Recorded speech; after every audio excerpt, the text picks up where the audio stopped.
Well, then the question on the topics. So we are on the topics of considering the refraction of refraction and refraction between two media. So this is the black part is the pain, so-called pain of instant wave with instant angle I. So the refracted wave with the same angle. This is K. This is K double prime. And then the refracted wave is prime and make the angle R.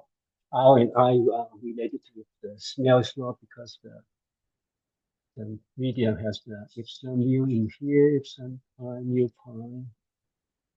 And refractive index is this, and it's this ratio between epsilon, I mean the ratio between C and the phase velocity in that medium. So it's basically square root of epsilon mu epsilon C is right. So that is the refractive index, right? And now we already derive, although the second case I haven't saw, I derived up to 740 and I said you can solve the two equations and get 741. It should be straightforward. Now we just look at it again for some consequences. So we need to copy this equation. I mean, assuming we already derived that. Look at what it means. So now look at the solution. This is 739.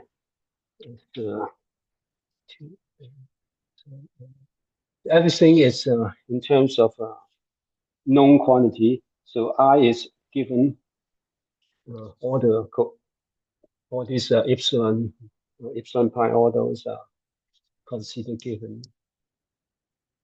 So mu pi is a ratio of that, and then this square root factor is basically coming from the Snell's law. Instead of expressing in the refracted angle cosine R, we express that in using the Snell's law, using the square root function, and there's an implication for that when we talk about properties. That's in the next section, right? And then this is refracted amplitude. So the refracted polarization in electric field. For the refracted one, it's this one.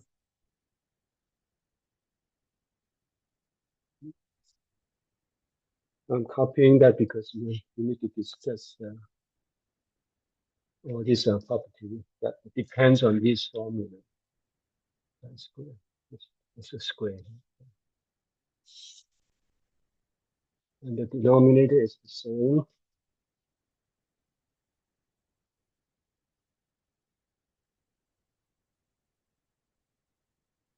Okay, so this is 739, or we can call that case 1, because that's the upper panel in figure 7.6, and the electric field in this case is inside. So case 1 electric field is pointing inside or perpendicular. It doesn't have to be inside because it depends on the exact magnitude. And whether positive or negative, it's perpendicular to the plane of incidence. That's case 1. That's case 1. Right. And now for case 2 is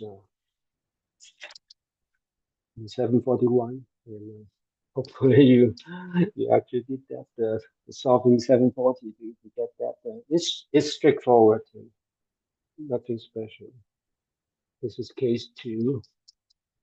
And we have the similar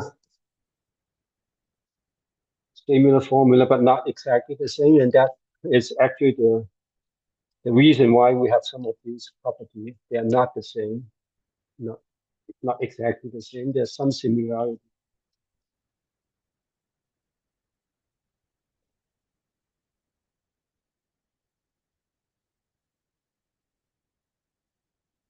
The square factor is the same, but the other factor in front are not.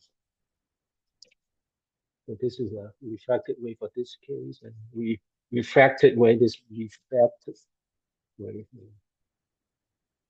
given by this n pi square is an O minus n.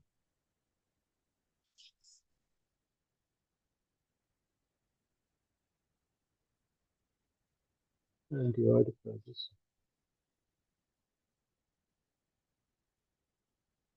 The denominator is the same. I mean the two refracted and refracted wave are the same. Right, so a lot of copying. But now it's these are the results. So this is the second case. The second case, the electric field are perpendicular to the plane of incidence, or basically on the plane of incidence. Is on this plane. So this is case 2. Okay. Right. So that's what we have. Hopefully I copy everything correctly. If I copy wrong, we get the wrong answer. All right. So there's some similarity again.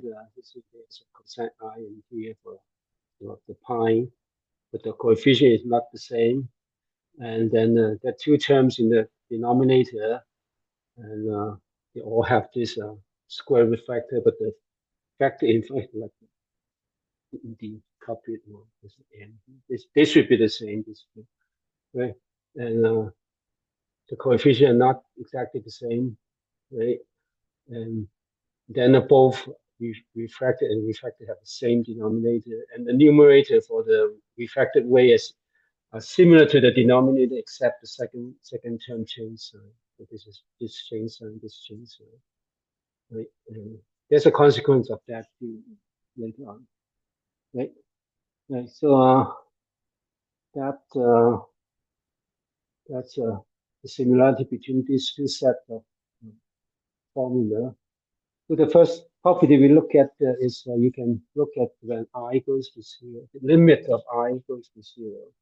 So basically the incident wave are basically normal to the boundary between the two media. Okay, so that is kind of straightforward because you have all the formula, then you can actually take the set I goes to 0. There's no particular singularity, this limit, so you can just set I goes to 0. And in that case, sine I all goes to 0, cosine I goes to 1. Right, so that's straightforward. But we'll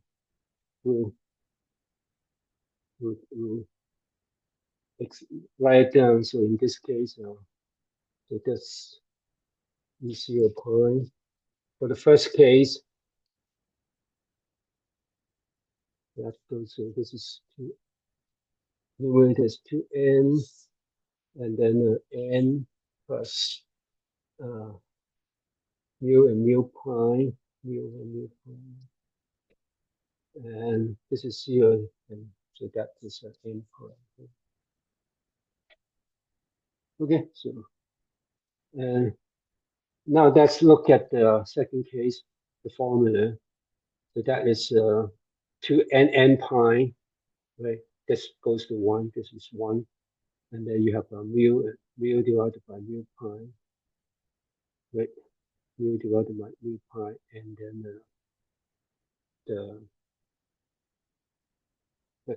let's write it down to n pi, mu over mu pi, and n pi squared, and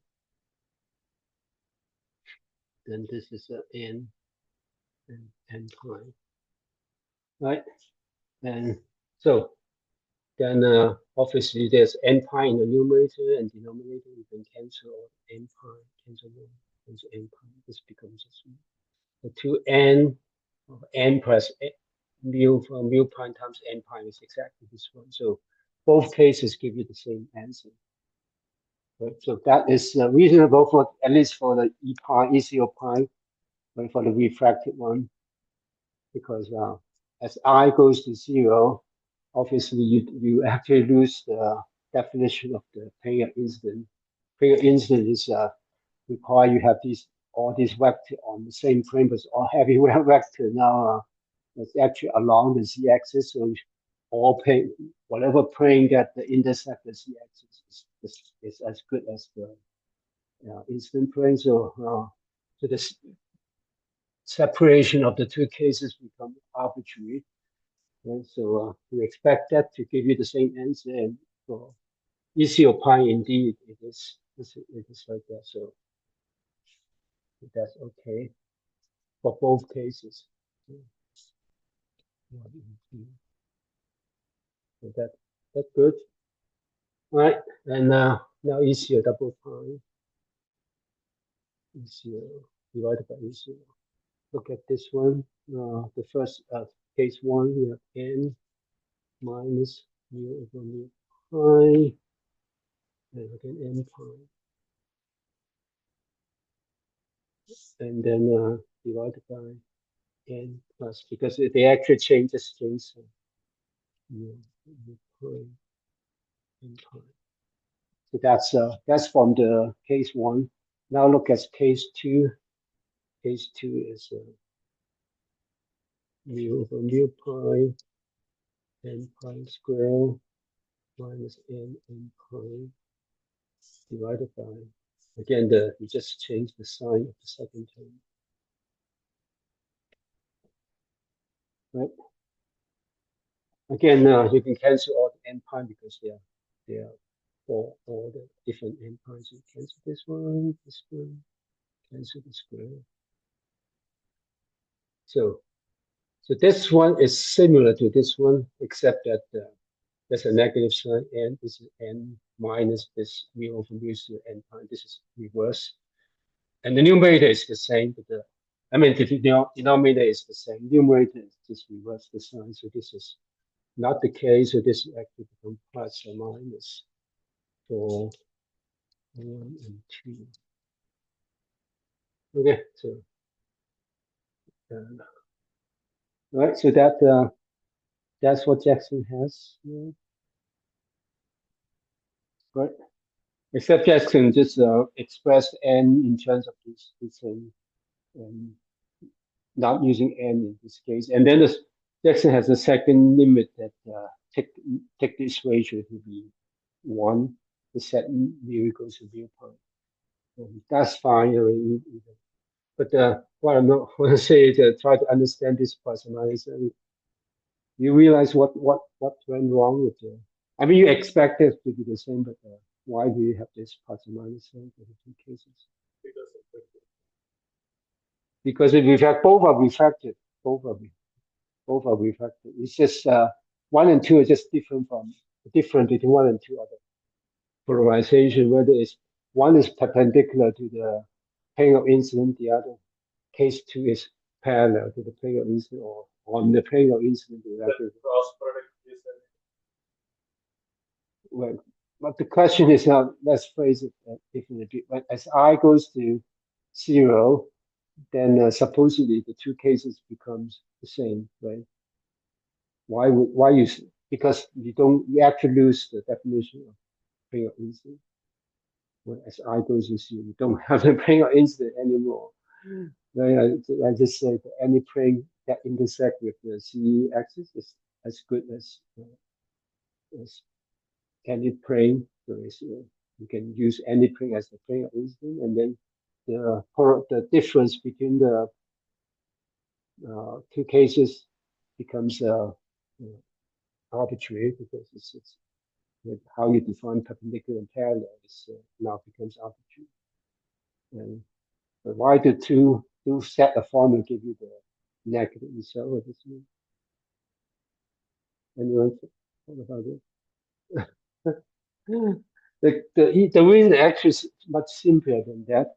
It's just a definition. If you look at the figure 7.6, I hope you have the textbook. Sometimes the textbook is useful. Okay, you look at the figure. For case one, because it's perpendicular to the plane, so for both the incident wave and refracted wave, the electric fields are defined. The direction of the electric field, other than the multiplied by the amplitude. Amplitude may have a sign, but it's defined to have the direction pointing into the board. If you look at the panel A, the figure. Okay, so that's the definition. As I goes to zero, so both are pointing in the same direction, right? If this I is going to zero, right? But if you look at figure B, I mean panel B, then so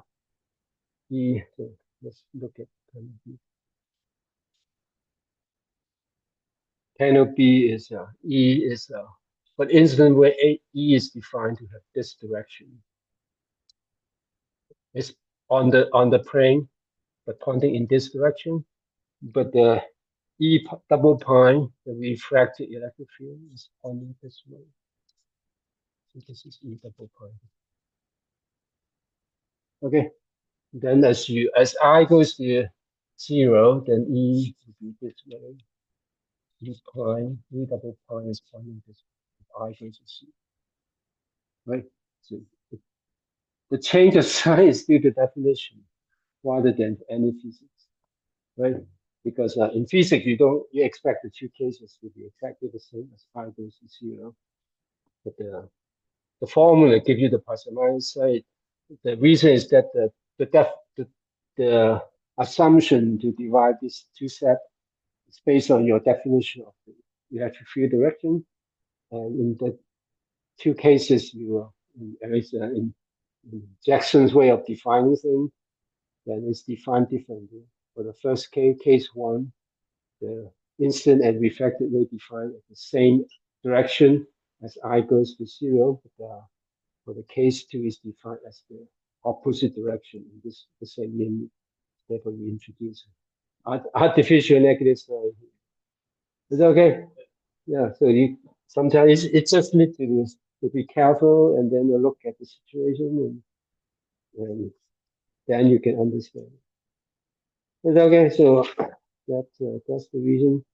And the final remark is that you can divide this much easier rather than going through all the complicated derivation to divide either one or two and take this limit to get this.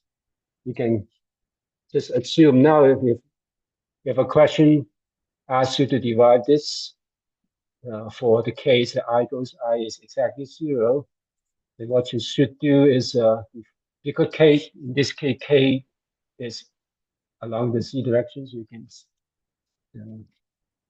exactly assume K is on the Z direction. And the E will be, now you have a freedom because that's totally arbitrary. Any plane are as good as any other plane, so we can say that the constraint is just K and E are perpendicular. This is transversal. We divide that. So that would be any direction, say E along. Say you can choose any perpendicular direction like X. That's the same phase vector. And because of K is along Z, this actually can change to K Z. Right.